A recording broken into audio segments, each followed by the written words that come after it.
بسم اللہ الرحمن الرحیم۔ پروگرام الکلام میں آپ تمام دیکھنے والوں کو خوش آمدید۔ گزشتہ پروگرام میں ہم نے سورۃ البقرہ کی آیت نمبر 19 اور 20 اس کا ترجمہ پیش کیا تھا، لیکن اس کی تفسیر اور تفصیل وہ آج انشاءاللہ ہم بیان کریں گے۔ قرآن مجید میں یہ مقام ہو یا دیگر اور مقامات، وہاں پہ اللہ سبحانہ و تعالیٰ کسی بات کو علامتی انداز میں اور کسی بات کو استعاراتی انداز میں بیان کرتا ہے، یعنی سمبولک یا میٹافوریکل، تاکہ سننے والے اور پڑھنے والے کو بات سمجھ آ جائے، کہ اس لیے کہ انسانی ذہن مثال سے، استعارہ سے، کنایہ سے اور علامت سے بات جلدی سمجھ جاتا ہے، اور یہ بہت ہی اچھا طریقہ اور انداز ہوتا ہے کہ دوسرے کے دل میں ایک نصیحت اور ایک بات اترتی ہے اور اس کی شخصیت پر اثر کرتی ہے۔ اب آپ یہ دیکھیے کہ اللہ سبحانہ و تعالیٰ نے یہاں پہ جن لوگوں کا ذکر کیا ہے وہ ایسے لوگ ہیں کہ یا تو وہ ڈھٹائی، ضد، تعصب اور سرکشی کے ساتھ اسلام کے سامنے کھڑے ہو گئے، یعنی انہوں نے نور کو، ہدایت کو، روشنی کو قبول کرنے سے انکار کر دیا۔ لیکن ایک طبقہ وہ بھی ہے کہ جو دیکھتا ہے کہ حالات اچھے ہیں تو مسلمانوں کے ساتھ مل گئے، اگر مسلمانوں کے حالات اچھے نہیں اور کفار کے حالات اچھے ہیں تو کفار کو اپنی ہمدردی اور خیر خواہی کا یقین دلانا شروع کر دیا۔ اب ان آیات کو اگر ہم نے سمجھنا ہے، یعنی آیت نمبر 19 اور 20 کو، تو قرآن مجید میں چند مقامات جو اس سے متعلق ہیں وہ سب سے پہلے بیان کرنا ضروری ہے، تاکہ بات ہمیں صحیح طریقے سے سمجھ آ جائے۔ یعنی یہاں پہ تو قرآن مجید نے ایک علامتی انداز میں آپ کہہ لیجئے یا ایک میٹافوریکل انداز میں قرآن پاک نے بیان کر دیا، لیکن دیگر مقامات کو جب ہم پڑھیں گے تو وہاں پہ ہمیں یہ معلوم ہو جاتا ہے کہ ان کا مدینے میں انداز زندگی کیا تھا، ان کا کردار کیا تھا، یہ کس طریقے سے مسلمانوں کو بھی یقین دلاتے تھے اور مسلمانوں کے جو مخالف اور دشمن تھے ان کو بھی یقین دلاتے تھے، یعنی دونوں طرف انہوں نے دوستیاں پال رکھی تھی۔ اب قرآن مجید نے اس کو واضح طور پہ بیان کیا ہے کہ یہ لوگ بزدل بھی ہیں، ڈرپوک بھی ہیں، یعنی اگر ان میں جرت اور ہمت ہوتی تو یہ حق کا ساتھ دیتے، اور پھر حق کی راہ میں جو مشکلات آتی ہیں، مصائب و آلام آتے ہیں تو یہ ان کو قبول کرتے اور خوشی سے اور ہنس کر گلے لگاتے اور مقابلہ کرتے۔ لیکن چونکہ یہ بزدل اور ڈرپوک لوگ ہیں تو لہٰذا یہ حالات کے مطابق اپنی پالیسی کو اور اپنے طریقہ کار کو بدلتے ہیں۔ جب قرآن مجید کے ہم ان مقامات کو پڑھتے ہیں تو پھر ہمیں معلوم ہو جاتا ہے کہ اللہ سبحانہ و تعالیٰ نے سورۃ البقرہ کی آیت نمبر 19 اور 20 میں بڑے اختصار کے ساتھ ان کے کردار کو اور ان کی طبیعت کو اور ان کے اندر چھپے ہوئے جو خبث ہے، خبث باطن، اور جو اندر چھپا ہوا ڈر اور خوف ہے کہ جو واضح طور پر کردار کی پستی کی وجہ سے پیدا ہوتا ہے، اس کو اللہ پاک نے اور مقامات پر کھل کر بیان کیا ہے۔ یعنی دیکھیے اللہ پاک فرماتا ہے کہ الذین یتربصون بکم فإن کان لکم فتح من اللہ، کہ یہ جو لوگ ہیں یہ تمہیں تکتے رہتے ہیں، یعنی تمہاری انتظار میں رہتے ہیں کہ اگر تمہیں فتح ہو جائے اللہ کی طرف سے، قالوا الم نکم معکم، تو یہ کہتے ہیں کیا ہم تمہارے ساتھ نہیں تھے؟ یعنی اب انہیں مسلمانوں کو فتح ہو گئی، کامیابی ہو گئی، اب مال غنیمت ملے گا، اب ان کا غلبہ ہوگا، خوشحالی آئے گی، تو مسلمانوں سے کہتے ہیں کہ کیا ہم تمہارے ساتھ نہیں تھے؟ وَإِن كَانَ لِلْكَافِرِينَ نَصِيب، اور اگر کافروں کے لیے حصہ ہے، یعنی کافروں کو فتح ہوتی ہے یا ان کو کوئی کامیابی مل جاتی ہے تو کیا کہتے ہیں؟ قَالُوا لَمْ نَسْتَحْوِذْ عَلَيْكُمْ، کیا کہتے ہیں کہ کیا ہم نے تم کو گھیرے نہیں رکھا تھا، یعنی تمہاری حفاظت کی، تم پر ہم نے غلبہ رکھا۔ اور جیسے ایک مرغی کہہ لیجئے یا ایک پرندہ جو اپنے بچوں کو اپنے پروں میں لے لیتا ہے، تو کیا ہم نے تمہاری حفاظت نہیں کی تھی، تمہیں گھیرے نہیں رکھا تھا؟ وَنَمْنَعَكُم مِّنَ الْمُؤْمِنِينَ، اور ہم نے تمہیں مومنین سے، ایمان والوں سے بچایا۔ یعنی اب جب کافروں کو دیکھتے ہیں کہ ان کو کچھ حصہ ملنے والا ہے اور یہ مسلمانوں پر ان کا پلڑا جو ہے وہ بھاری ہونے والا ہے، تو اب پھر جا کر ان کو کہتے ہیں کافروں کو کہ کیا ہم نے تمہاری حفاظت نہیں کی اور کیا ہم نے تم کو مومنین سے نہیں بچایا۔ اب اس کے بعد قرآن مجید توبہ میں یہ فرماتا ہے، سورۃ التوبہ کی آیت نمبر 56 اور 57 میں فرمایا وَيَحْلِفُونَ بِاللَّهِ إِنَّهُمْ لَمِنْكُمْ، یہ لوگ اللہ کی قسم کھاتے ہیں اور کہتے ہیں کہ ہم تم میں سے ہیں، یعنی ہم مسلمان ہیں، ہم مومن ہیں، ہم تمہاری طرح ہی ایمان لائے ہیں۔ وَمَا هُم مِّنْكُمْ، اللہ پاک فرماتا ہے کہ نہیں، یہ تم میں سے نہیں ہے۔ وَلَٰكِنَّهُمْ قَوْمٌ يَفْرَقُونَ، لیکن یہ وہ لوگ ہیں کہ جو ڈرپوک ہیں، یفرقون، تھوڑ دل ہیں، چھوٹے دل کے لوگ ہیں، بزدل ہیں۔ تو فرمایا کہ یہ وہ لوگ ہیں لَوْ يَجِدُونَ مَلْجَأً أَوْ مَغَارَاتٍ أَوْ مُدَّخَلًا لَوَلَّوْا إِلَيْهِ وَهُمْ يَجْمَحُونَ، فرمایا کہ اگر یہ لوگ ملجا پاتے یعنی پناہ گاہ پاتے اور مغارات، کوئی غار ان کو مل جاتی، یا مدخل یا کوئی چھپنے کی جگہ یا گھس بیٹھنے کی جگہ ان کو مل جائے، تو فرمایا کہ یہ اس کی طرف دوڑ پڑیں، لَوَلَّوْا إِلَيْهِ وَهُمْ يَجْمَحُونَ، اور رکے بغیر دوڑتے رہیں۔ یعنی یہ اتنے بزدل لوگ ہیں کہ ان کو کوئی ٹھکانہ مل جائے چھپنے کا، کوئی غار ان کو مل جائے، کوئی پناہ گاہ ان کو مل جائے اور گھس بیٹھنے کی کوئی جگہ ان کو مل جائے، تو یہ دوڑ کر جا کر اس میں چھپ کر بیٹھ جائیں گے۔ لیکن ایمان والوں کا تو یہ رویہ نہیں ہوتا، ان کا تو یہ کردار نہیں ہوتا، جبکہ یہ اللہ کی قسمیں کھا کر مسلمانوں اور مومنوں سے کہتے ہیں بھی ہم تم میں سے ہیں، تو اللہ پاک فرماتا ہے کہ نہیں، یہ تم میں سے نہیں ہے۔ اب ایک اور مقام دیکھتے ہیں، سورۃ النساء میں یہ فرمایا الم تر الی الذین قیل لهم کفوا ایدیکم، کیا تو نے نہیں دیکھا ان لوگوں کو کہ جنہیں کہا گیا ہے کہ اپنے ہاتھوں کو روکے رکھیں۔ یعنی یہ وہ طبقہ ہے کہ ابھی جہاد کا حکم یا اس کی اجازت ابھی اتری نہیں ہے، نازل نہیں ہوئی، لیکن یہ اپنے آپ کو دکھانا چاہتے ہیں کہ ہم بڑے مومن ہیں، ہم بڑے مسلمان ہیں، ہم تو اپنا سب کچھ قربان کرنے کے لیے تیار ہیں۔ لیکن جہاد کے حکم سے پہلے اللہ پاک نے فرمایا کہ واقیموا الصلاۃ وآتوا الزکاۃ، نماز قائم کرو، زکوٰۃ ادا کرو۔ یہ جہاد سے پہلے مسلمانوں کو سورۃ الانفال میں بھی اسی بات کو بیان کیا گیا۔ یعنی اسلام کا جو مقصد جہاد کا ہے وہ کوئی فساد نہیں ہے، کوئی شر نہیں ہے، تباہی اور بربادی نہیں ہے، بلکہ تباہی اور بربادی اور فساد کو ختم کرنے کا ذریعہ جہاد ہے۔ قرآن پاک نے اس کو بیان کیا۔ اس لیے مسلمانوں کو جہاد سے پہلے اپنی تربیت کی طرف توجہ دلوائی گئی کہ اپنی تربیت کرو، نماز کے ذریعے سے، زکوٰۃ کے ذریعے سے، مال خرچ کرنے کے ذریعے سے، اللہ کے کلام کو سننے کے ذریعے سے، تہجد کے ذریعے سے، قرآن کی تلاوت سے اپنے کردار کو بہترین بناؤ، تاکہ جب تم میدان جہاد میں اترو تو پھر تمہارے ہاتھوں سے کسی کے ساتھ زیادتی اور ظلم نہ ہو، تم پھر باغات کو نہ اجاڑو، پھر تم کھیتوں کو ویران نہ کرو،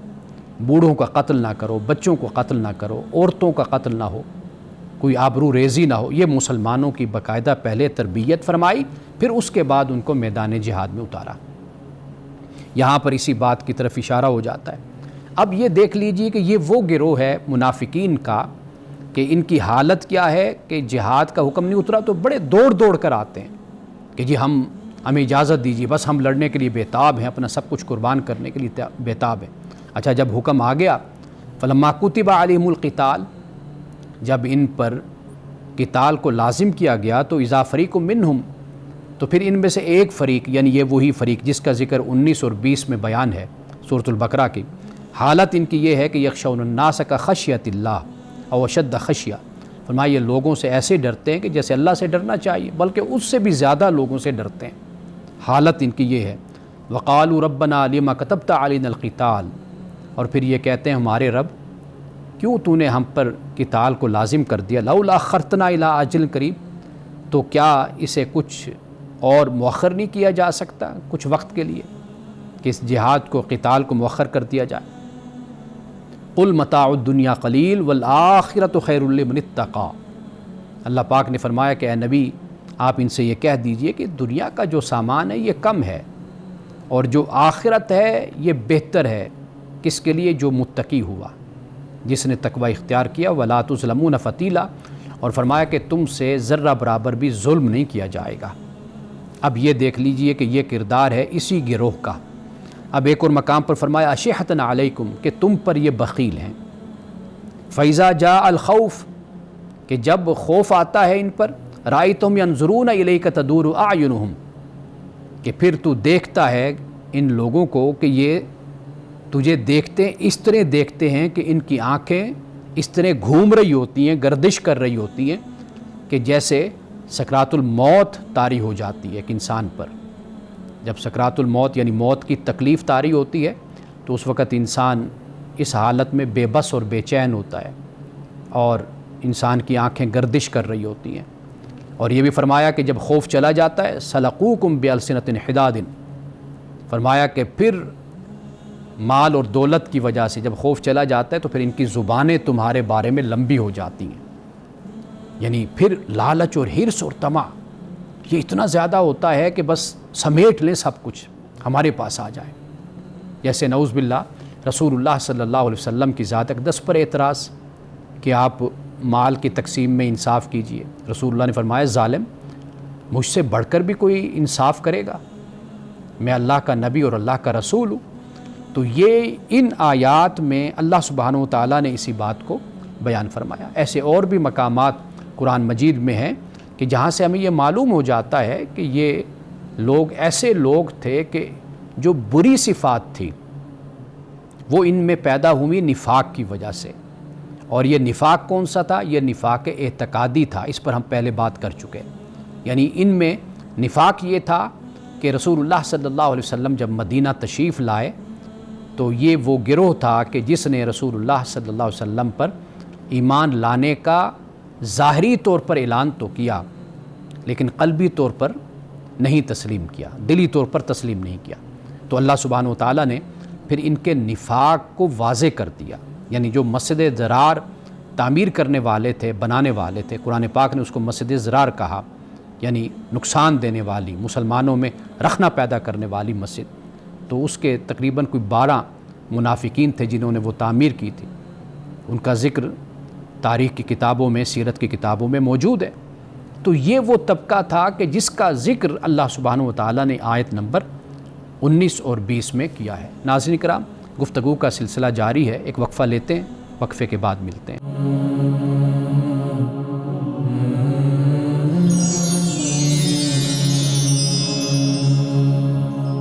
اب آئیے سورۃ البقرہ کی آیت نمبر 19 اور 20 کو ترجمہ اور آسان تشریح کے ساتھ سمجھتے ہیں۔ فرمایا کہ او کصیب من السماء فیہ ظلمات ورعد وبرق، یعنی پہلے ایک مثال گزری وہ بھی ہم نے پڑھ لی کہ جس میں آگ جلانے والا آگ جلاتا ہے، آس پاس کا ماحول آگ روشن کر دیتی ہے، پھر اللہ ان کے نور کو لے جاتا ہے اور انہیں اندھیروں میں چھوڑ دیتا ہے اور یہ لوگ دیکھتے نہیں ہیں۔ اور پھر یہ بھی فرما دیا کہ بہرے گونگے اندھے ہیں اور یہ کبھی واپس نہیں لوٹیں گے۔ یہ فرما دیا حالانکہ نور، روشنی، ماحول، آس پاس کا ماحول روشن ہو گیا، اس کے باوجود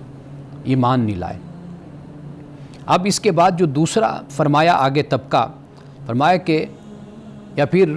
ان کی مثال یوں سمجھو ان لوگوں کی کہ یہ کیا ہے؟ سیب۔ اب سیب سے مراد قرآن مجید جب ہم پڑھتے ہیں تو قرآن مجید میں بارش سے مراد قرآن بھی لیا گیا ہے، یعنی قرآن ایک بارش ہے۔ اس سے کیا ہوتا ہے؟ جو دلوں کی زمین ہے، دھرتی ہے، وہ ہری بھری ہو جاتی ہے، انسان کا باطن سرسبز و شاداب ہو جاتا ہے،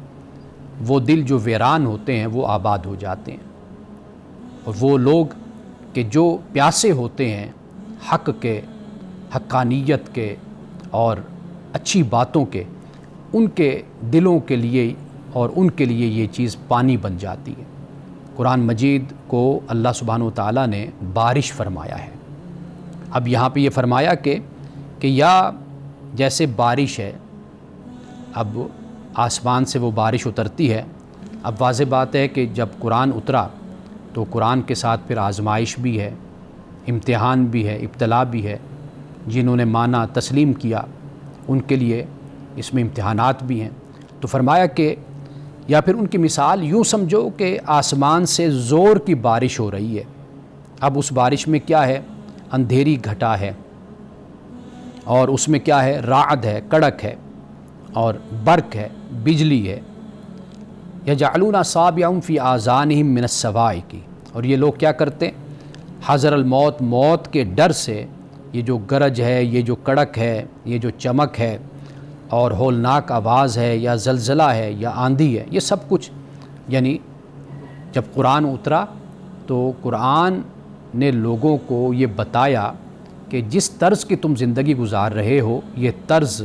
یہ انداز، یہ اللہ کی مشیت اور اس کی مرضی کے خلاف ہے. اب لوگوں نے اپنا ایک سسٹم، ایک نظام، اپنا ایک رہن سہن، اپنی روایت، اپنا رسم، اپنا رواج، یہ سب کچھ بنایا ہوتا ہے. اب یک لخت اللہ کا پیغمبر آتا ہے، قرآن نازل ہوتا ہے، اور لوگوں کو بتایا جاتا ہے کہ آپ کی یہ جو طرز ہے، یہ جو انداز ہے، یہ بالکل خلاف دین ہے، یہ خلاف حق ہے، اللہ کی مشیت اور مرضی کے خلاف ہے. تو اب ان کے لیے پریشانی تو ہے. قرآن پاک اسی بات کو یہاں بیان کر رہا ہے. ایک طبقہ وہ ہوتا ہے، اور ایک نفوس قدسیہ اور سلیم الفطرت لوگ وہ ہوتے ہیں کہ جو حق کی آواز پر لبیک کہتے ہیں، تیار ہو جاتے ہیں، وہ اپنا تن من دھن سب کچھ قربان کر دیتے ہیں. ایک طبقہ وہ بھی ہوتا ہے کہ جس کی حالت یہ ہوتی ہے کہ وہ سوچتا ہے کہ مانوں یا نہ مانوں، جی چاہتا ہے کہ مان لوں، لیکن پھر وہ مشکلات کو دیکھتا ہے، مصائب و آلام کو دیکھتا ہے، بجلی، کڑک، زلزلہ، آندھی، طوفان اور تاریکی کو دیکھتا ہے، تو پھر پیچھے ہٹ جاتا ہے اور سوچتا ہے میں کیا کروں، آگے بڑھوں نہ بڑھوں. وہ لوگ بھی ہوتے ہیں جو اپنے مفادات سمیٹتے رہتے ہیں. تو یہاں اللہ سبحانہ وتعالیٰ نے اسی بات کو بیان فرمایا کہ اپنے کانوں میں پھر انگلیاں دے لیتے ہیں گرج اور چمک سے، موت کے ڈر سے. واللہ محیط بالکافرین، اور فرمایا کہ اللہ سبحانہ وتعالیٰ کافروں کو گھیرنے والا ہے، منکرین کو. یعنی کوئی یہ نہ سمجھے کہ بھئی اس طریقے سے کوئی خلاصی ہو جاتی ہے، کوئی نجات مل جاتی ہے اور انسان آزاد ہو جائے گا اور اللہ تعالیٰ کی گرفت سے بچ جائے گا، تو یہ ممکن نہیں ہے. تم جس طرح بھی اپنی زندگی گزارو اور جو ڈھنگ رنگ اختیار کرو، لیکن یہ بات یاد رکھو کہ تم خدا کی گرفت میں ہو، تم خدا کے حصار میں ہو، اس کے احاطے میں ہو، وہاں سے تم کبھی نہیں نکل سکتے. اب دیکھیے اس کے بعد یہ فرمایا کہ یکاد البرق یخطف ابصارہم، قریب ہے کہ بجلی کی چمک ان کی آنکھوں کو اچک کر لے جائے. اب اس کے بعد فرمایا کہ اچک کر لے جائے، لیکن اچک کر لے کر جاتی نہیں ہے. کیوں؟ اس لیے کہ اللہ سبحانہ وتعالیٰ کبھی وقت سے پہلے فیصلہ اپنا صادر نہیں فرماتا. اگر ایک شخص بزدل ہے، ڈرپوک ہے، سوچتا ہے کہ میں آگے بڑھوں نہ بڑھوں، قبول کروں یا نہ کروں، تو وہ اس کیفیت میں بے شک رہے، لیکن ایک مہلت، ایک مدت اس کو دی جاتی ہے. اللہ سبحانہ وتعالیٰ فوری فیصلہ اپنا صادر نہیں فرماتا. تو فرمایا کہ قریب ہے کہ بجلی کی چمک ان کی آنکھوں کو اچک کر لے جائے. کلما اضاء لهم مشوا فیہ، اور جب ذرا کچھ روشنی انہیں محسوس ہوتی ہے تو پھر کیا کرتے ہیں؟ اس میں چلنا شروع کر دیتے ہیں. یعنی وہی معاملات زندگی، جیسے ہم نے پہلے پڑھا ایک شخص کے بارے میں قرآن پاک نے کہا کہ یہ مردہ تھا، تو اللہ پاک نے پھر اپنے نور سے اس کو زندہ کر دیا. پھر یہ چلتا ہے اسی نور کے ساتھ لوگوں میں، یعنی پھر تھوڑی بہت روشنی، امید اور یہ چیز ملتی ہے تو پھر چلنا شروع کر دیتے ہیں. وَإِذَا أَظْلَمَ عَلَيْهِمْ قَامُوا، اور جب ان پر تاریکی چھا جاتی ہے، یعنی تاریکی چھانے سے مراد کوئی مشکل آ گئی، ابتلا آ گیا، مسلمانوں کو دیکھا کہ مسلمان مشکل میں ہیں، مصیبتوں میں ہیں، اللہ کی طرف سے آزمائش میں ہیں، تو پھر کیا کر لیا؟ پھر ٹھہر گئے. اب آگے اللہ پاک نے فرمایا وَلَوْ شَاءَ اللَّهُ لَذَهَبَ بِسَمْعِهِمْ وَأَبْصَارِهِمْ، اگر اللہ چاہتا تو اللہ لے جاتا ان کی سماعت کو اور ان کی بصارت کو. اب یہ وہ بات ہے جو میں پہلے بیان کر چکا، اگر اللہ چاہتا تو، لیکن اللہ انسان کو مہلت دیتا ہے. اس طرح نہیں ہے کہ بھئی اللہ جو مہر لگا دیتا ہے دل پر، یہ اس وقت مہر لگتی ہے کہ جب انسان کی سرکشی اور انسان کی ضد اور اس کی ہٹ دھرمی اپنی انتہا کو پہنچ جاتی ہے، یعنی اس کے پاس اب واپسی کا کوئی راستہ نہیں ہوتا، تو ایسے شخص کے دل پر مہر لگتی ہے. ایسے شخص کی آنکھوں پر پردہ آ جاتا ہے، کانوں پر مہر لگ جاتی ہے۔ لیکن جہاں کچھ بھی رمق باقی ہو، یعنی اس بات کی امید کی جائے کہ یہ شخص ایمان کی طرف آ جائے گا، تو خدا اس کے دل پر مہر نہیں لگاتا۔ اگر اللہ چاہتا تو لے جاتا ان کی سماعت اور بصارت کو، لیکن ان اللہ علی کل شیء قدیر، فرمایا کہ بے شک اللہ ہر شے پر قادر ہے۔ لیکن اللہ ہر شے پر قادر ہے، اس کی قدرت ہے، لیکن خدا کا قانون ہے جو اس کائنات میں نافذ ہے، چل رہا ہے، انسانوں کے حوالے سے بھی، دیگر مخلوقات کے حوالے سے بھی، اور اس کائنات کے حوالے سے بھی خدا کا قانون وہ نافذ ہے، اسی کے مطابق سارے فیصلے ہوتے ہیں۔ قرآن پاک کہتا ہے کہ اللہ کی سنت نہیں بدلتی، یعنی اللہ کا قانون تبدیل نہیں ہوتا، اور یہ بھی فرما دی لا تبدیل لکلمات اللہ، اللہ کے کلمات بھی نہیں بدلتے، اللہ کی باتیں نہیں بدلتی۔ تو لہٰذا اللہ پاک نے یہاں پہ اس بات کو بیان کر دیا، اور آخر میں جو اس حوالے سے ایک نقطہ اور ایک بات ہے وہ یہ ہے کہ یہ جو آخری ہم نے پڑھا، یعنی آیت نمبر 20، اس میں اشارہ اس بات کی طرف ہے کہ جب معاملہ آسان ہو جاتا ہے، سہولت میں آ جاتا ہے، تو پھر چل پڑتے ہیں۔ جب مشکلات پیدا ہو جاتی ہیں یا کوئی احکام ایسے دے دیے جاتے ہیں اللہ کی طرف سے، تو پھر کیا صورت ہوتی ہے؟ وہ احکام کے جو ان کی خواہشات نفس کے خلاف ہیں، ان کی مفادات دنیا کے خلاف ہے، دنیوی منفعت کے خلاف ہے، تو پھر اور یا پھر تعصبات کے خلاف ہے، تو پھر یہ ٹھٹک کر رہ جاتے ہیں، وہیں پر کھڑے ہو جاتے ہیں۔ اب یہ دیکھ لیجئے کہ یہ وہ طبقہ ہے کہ جو آخرت پہ دنیا کو ترجیح دیتا ہے، آخرت پہ دنیا کو ترجیح دیتا ہے۔ تو یہ وہ طبقہ ہے کہ قرآن پاک نے اس کا بیان کر دیا کہ یعنی جب مشکلات ہوں، جو صحابہ کی زندگی میں آتی رہی، یا پھر مشکلات کے علاوہ خدا کے احکام، چونکہ دل سے قبول نہیں کیا نا، تو اس لیے احکام کی طرف رجحان نہیں ہے، ان میں سختی ہے، ان میں نرمی ہے، کچھ بھی ہے اس کو قبول نہیں کرنا، کیونکہ تن آسانی ہے، اپنے مفادات ہیں، نفس پرستی ہے۔ یا پھر یہ صورتحال ہے کہ بھئی تعصبات ہیں، وہ جو تعصبات اپنے ماضی کے، خاندان کے، قبیلے کے ہیں، وہ ساتھ ساتھ چل رہے ہیں،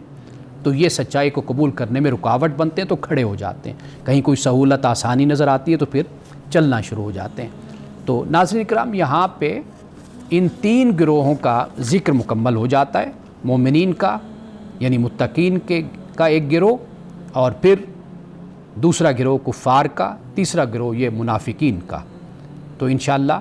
باقی کل ہم اس پر تفصیل سے بات کریں گے، یعنی قرآن مجید کی روشنی میں۔ ابھی ہم ایک وقفہ لیتے ہیں، تو وقفے کے بعد آپ کے سوالات پہ ہم بات کریں گے۔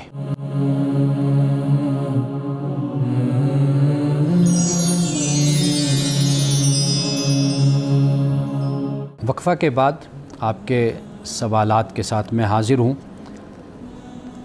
پہلا سوال جو بہت ہی اہم ہے اور ہمارے ہاں اس پہ بڑی ابحاث ہیں، یعنی معرکۃ الآراء، اس پر ابحاث ہیں، بحثیں ہیں اور گفتگو علماء کی طرف سے 1500 سال سے یہ چلی آ رہی ہیں، اور وہ مسئلہ ہے دجال کا کہ یہ کون ہے۔ میں چاہتا ہوں کہ ذرا اس مسئلے پہ میں تفصیل کے ساتھ بات کروں جتنا وقت ہمارے پاس ہے، اگرچہ اس پر جو روایات ہیں ان کی روشنی میں اگر میں بات کروں تو یہ گھنٹوں کی گفتگو بن جاتی ہے، لیکن میں کوشش کرتا ہوں کہ جتنا وقت ہمارے پاس ہے اس میں اختصار کے ساتھ اس کو بیان کروں۔ جیسا کہ میں نے آپ کو بتایا کہ یہ 1500 سال سے 1400-1500 سال سے یہ بحث جاری ہے دجال کے حوالے سے کہ یہ کون ہے، اور احادیث میں، روایات میں جو اس کا ذکر ملتا ہے، تو اس کی روشنی میں اور قرآن مجید کے حوالے سے ہمارے ہاں امت میں 3 گروہ یا 3 آراء آپ کہہ لیجئے وہ پائی جاتی ہیں۔ ایک رائے ہے معتزلہ کی، یعنی یہ بھی امت کے ہی علماء ہیں۔ ان کی رائے یہ ہے کہ دجال کا جو نظریہ اور تصور ہے یہ بالکل قرآن کے خلاف ہے، چونکہ قرآن ہمارے لیے میزان ہے، تو لہٰذا دجال کا جو نظریہ ہے، جو بیان کیا گیا ہے روایات میں، وہ بالکل قرآن کے خلاف ہے۔ تو وہ معتزلہ ٹوٹلی دجال کو رد کر دیتے ہیں، اس کے نظریہ دجال کو یا تصور دجال کو۔ دوسرا جو نقطہ نظر ہے وہ یہ ہے کہ دجال یعنی قرآن مجید میں ایسی مثالیں یا روایات میں خاص طور پر جو بیان ہوتی ہیں، اگر ہم ان کو مد نظر رکھیں تو دجال کا جو تصور ہے وہ قرآن کے خلاف نہیں ہے، لیکن جو روایات اس کے حوالے سے بیان کی جاتی ہیں جسے ہم خارق عادت کہتے ہیں، خوارق عادات، یعنی ایک معمول سے ہٹ کر جو اس کو صلاحیت اور طاقت کا ذکر ہمیں روایات میں ملتا ہے، اس پر ایک طبقے نے اختلاف کیا ہے کہ ایسی کوئی چیز بھی دجال کے پاس نہیں ہے، یہ اضافہ ہے روایات میں اور احادیث میں۔ اس کی دلیل وہ یہ دیتے ہیں کہ جیسے قرآن مجید میں جو آیات بینات ہیں یا معجزات ہیں، میریکلز ہیں، وہ اللہ تعالیٰ نے انبیاء اور رسول کو عطا کی ہیں۔ ان کے مقابل جتنے لوگ تھے، جیسے فرعون ہے یا نمرود ہے یا دیگر جو فساق و فجار تھے، پیغمبروں کا انکار کرنے والے تھے، کافر تھے، سرکش تھے، جنہوں نے مقابلہ کیا، اس وقت کے لوگوں نے رسول کا انکار کیا، تو ان کو اس طرح کی کوئی صلاحیت نہیں دی گئی تھی۔ یعنی یہ صلاحیت یا یہ معجزہ، یہ آیات بینات اللہ تعالیٰ نے صرف اپنے پیغمبروں کو عطا کی تھی۔ تو لہٰذا دجال کا بنیادی طور پر تصور موجود ہے، لیکن جو خوارق عادات بیان کی جاتی ہیں اس کا دجال سے کوئی تعلق نہیں ہے۔ یہ خوارق عادات یہ احادیث میں یا روایات میں اس کا اضافہ ہوا ہے۔ تیسرا نقطہ نظر یہ ہے کہ دجال بھی ایک حقیقت ہے، اور پھر اس کے ساتھ جو خوارق عادات ہیں ان کی بھی ایک حقیقت ہے۔ اس کا استنباط وہ قرآن سے یہ لیتے ہیں کہ جس طرح جادوگر تھے حضرت موسیٰ علیہ السلام کے زمانے میں اور انہوں نے جادو دکھایا تھا، اب وہ سارے کے سارے کافر تھے، یعنی ابھی انہوں نے اسلام قبول نہیں کیا تھا، مسلمان نہیں تھے، وہ پیغمبر بھی نہیں تھے، لیکن انہوں نے ایک خارق عادت کہہ لیجئے، انہوں نے وہ جادو اور دھوکہ جو بھی ہے وہ انہوں نے دکھایا تھا۔ تو لہٰذا یہ طاقت بھی غیر نبی کو یا مقابلہ کرنے والے کو، سرکش کے پاس ہو سکتی ہے۔ تو لہٰذا وہ یہ کہتے ہیں کہ جو دجال کے پاس ہیں، یعنی مثال کے طور پر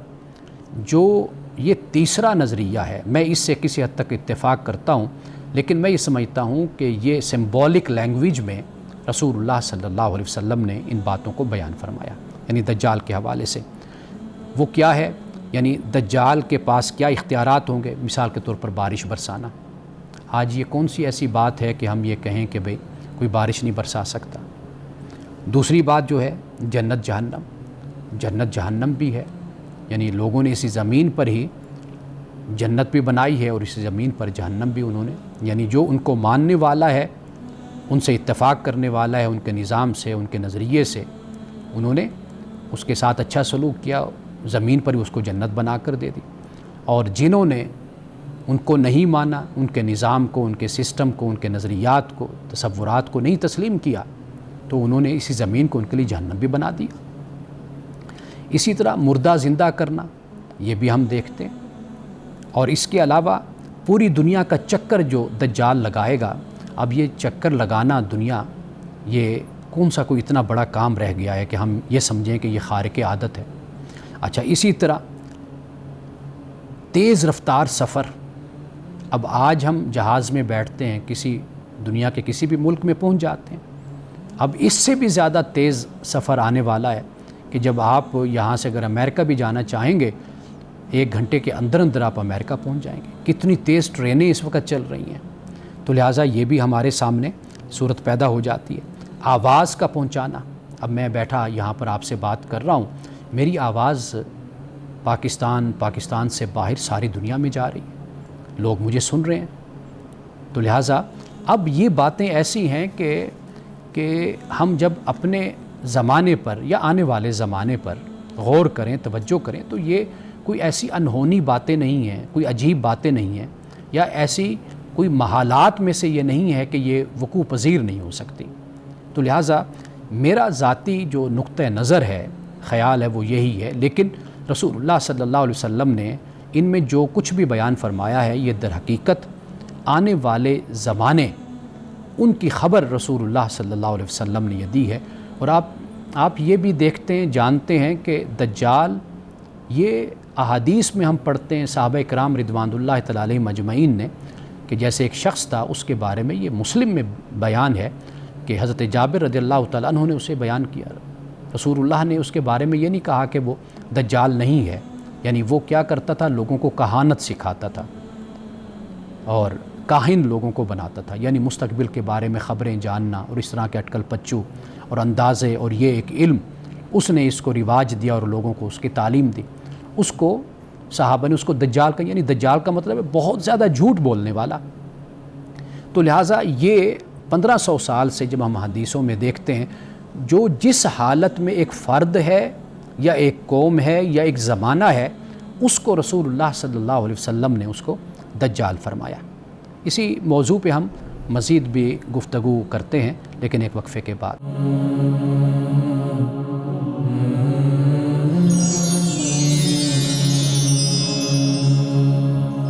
ناظرین کرام، ہم بات کر رہے ہیں دجال کے حوالے سے کہ یہ تصور دجال کیا ہے۔ میں نے وقفے پہ جانے سے پہلے آپ کو علماء کرام کے 3 نقطہ نظر آراء میں نے آپ کے سامنے رکھی ہے، اور میں نے یہ بھی عرض کیا ہے کہ یہ جو تیسری رائے ہے، میں اس حوالے سے متفق ہوں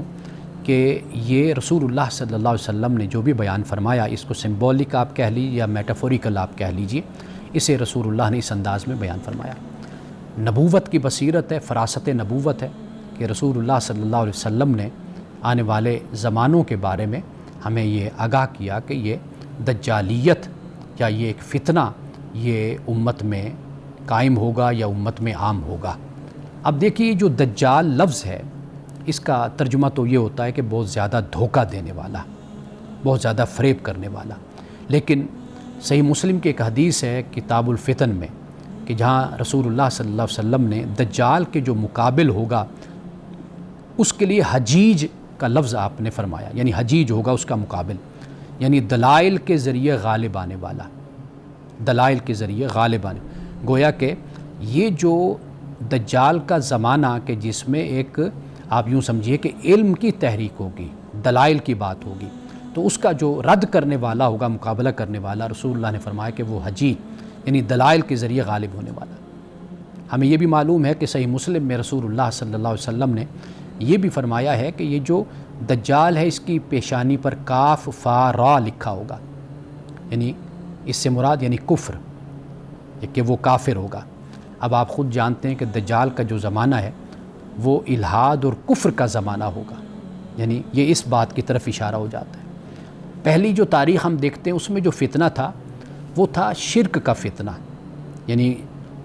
ایک خدا ہے، ایک اللہ ہے، اس کے ساتھ دوسروں کو شریک ٹھہرانا۔ لیکن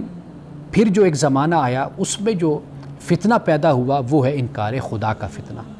یعنی جسے ہم ایتھیزم کہتے ہیں، خدا کا انکار۔ اور پہلے داعی جو تھا، مبلغ اور پیغمبر بھی اپنے زمانوں میں، وہ شرک کے خاتمے کے لیے کوشش کرتے رہے اور اس وقت کے اپنے زمانے کے لوگوں کو حق کی طرف دعوت دیتے رہے۔ اب جو داعی کا اور مبلغ کی ذمہ داری ہے وہ یہ ہے کہ علم کی بنیاد پر وہ یہ جو ایتھیزم ہے، الہادیت ہے، اب وہ اس کا دلائل کے ذریعے سے رد کرے گا۔ وہ آج کا زمانہ بھی ہے، وہ آنے والا زمانہ بھی ہوگا، اور یہ جو دجال کا فتنہ ہے، اور یہی در حقیقت دجال کا قتل بھی ہے۔ یعنی جب آپ علم کے ذریعے سے، اللہ کے کلام کے ذریعے سے، قرآن کے ذریعے سے، حق کے ذریعے سے جب آپ اس فتنے سے مقابلہ کریں گے اور دلائل سے اور علم سے اس فتنے سے لڑیں گے، تو پھر اس فتنے کا جو خاتمہ ہوگا در حقیقت یہ اس کا قتل ہوگا۔ اب یہاں پہ میں ایک حدیث بیان کر دوں جو میں نے وقفہ پہ جانے سے پہلے بات کہی تھی کہ آواز کا فتنہ، قرآن پاک نے بھی بنی اسرائیل میں اس بات کو بیان کیا ہے، آواز کے فتنے کو، اور لَأُزَيِّنَنَّ فِي الْأَرْضِ وَلَأُغْوِيَنَّهُمْ أَجْمَعِينَ کے الفاظ بھی ہیں۔ اب وہ کیا ہے؟ حدیث میں بیان ہوتا ہے کہ رسول اللہ صلی اللہ علیہ وسلم نے فرمایا کہ دجال اپنی ایک ایسی آواز میں پکارے گا جو مشرق و مغرب کے دونوں سروں کے درمیان سنائی دے گی، کناروں کے درمیان۔ دجال کہے گا، اے میرے ساتھیو میری طرف آؤ، اے میرے ساتھیو میری طرف آؤ، اے میرے دوستو میری طرف آؤ، اے میرے دوستو میری طرف آؤ۔ اب یہاں پر آپ دیکھ لیے کہ آواز کا مشرق و مغرب تک پہنچنا اب یہ کیا ہے؟ یعنی یہ آج کا جو جدید مواصلاتی ذرائع یہ اس کا زمانہ ہے، اب یہ ممکن ہے۔ تو لہٰذا ہمیشہ دنیا میں جیسے جیسے سائنس اور ٹیکنالوجی یا انسانی ذرائع اور جدید ذرائع اپنے اپنے زمانے کے مطابق جیسے جیسے پیدا ہوتے چلے گئے، آپ دیکھیے کہ اس کے ساتھ ساتھ پھر دجل بھی اور فریب بھی ساتھ ساتھ پیدا ہوتا چلا گیا اور وہ زمین پر پھیلتا چلا گیا۔ تو لہٰذا جب رسول اللہ صلی اللہ علیہ وسلم نے اس کی نشاندہی فرمائی، ایک تو دجال یعنی آپ کے اپنے زمانے میں جیسے میں نے بتایا حضرت جابر کے حوالے سے، یا اس کے بعد کے زمانوں میں بھی رسول اللہ صلی اللہ علیہ وسلم کی احادیث کا مصداق ہمارے بعد علماء نے، محدثین نے کچھ ہی زمانے کے بعد جو ایسے لوگ پیدا ہوئے مثال کے طور پر جنہوں نے نبوت کا اعلان کیا، نبوت کا دعویٰ کیا، وہ آج کے دور میں بھی ایسے لوگ ہیں جھوٹے نبی جنہوں نے نبوت کا دعویٰ کیا کرتے ہیں۔ تو لہٰذا یہ بھی دجال ہی کی فہرست میں ان کا شمار ہوتا ہے۔ تو رسول اللہ کی احادیث کو ایک بڑے کینوس پر دیکھنے کی ضرورت ہے کہ جس سے ہمیں اندازہ ہو، ہمیں معلوم ہو کہ رسول اللہ صلی اللہ علیہ وسلم نے جب یہ فرمایا تھا تو آپ نے قیامت تک جتنے زمانے آنے والے ہیں ان میں پھر جدید زمانے بھی ہیں، سائنس کے، پھر ٹیکنالوجی کے زمانے بھی ہیں، یہ سارے زمانے اس کے اندر موجود ہیں۔ ابھی تو ہم جو دیکھ رہے ہیں ابھی تو اس سے بھی آگے بہت کچھ ہونا ہے، یعنی اے آئی کا زمانہ ہے،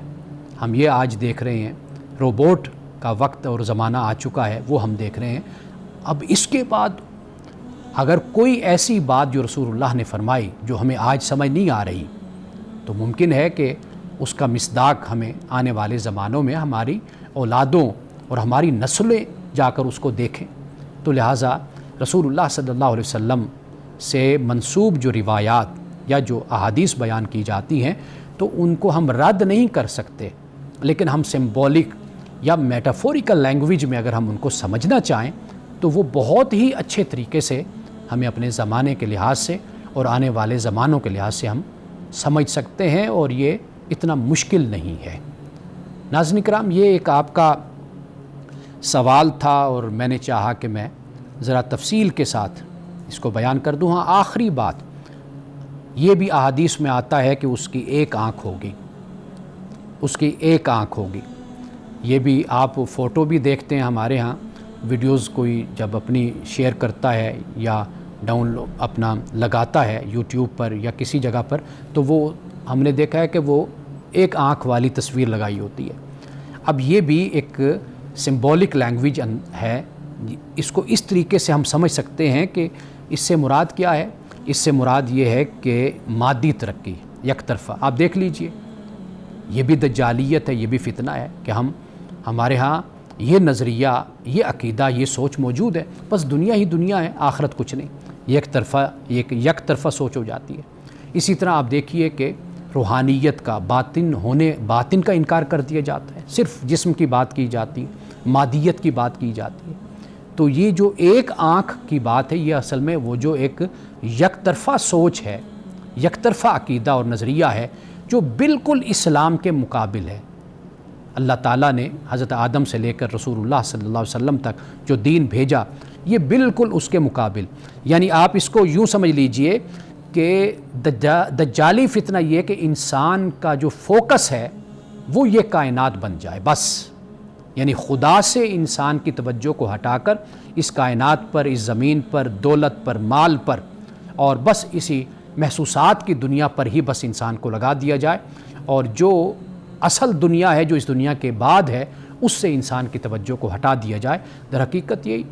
دجال یہی کام کرتے ہیں اور دجالیت یہی ہے اور یہی سب سے بڑا فتنہ ہے۔ ناظرین، انہی الفاظ کے ساتھ اجازت دیجیے، انشاءاللہ کل دوبارہ آپ کی خدمت میں حاضر ہوں گے۔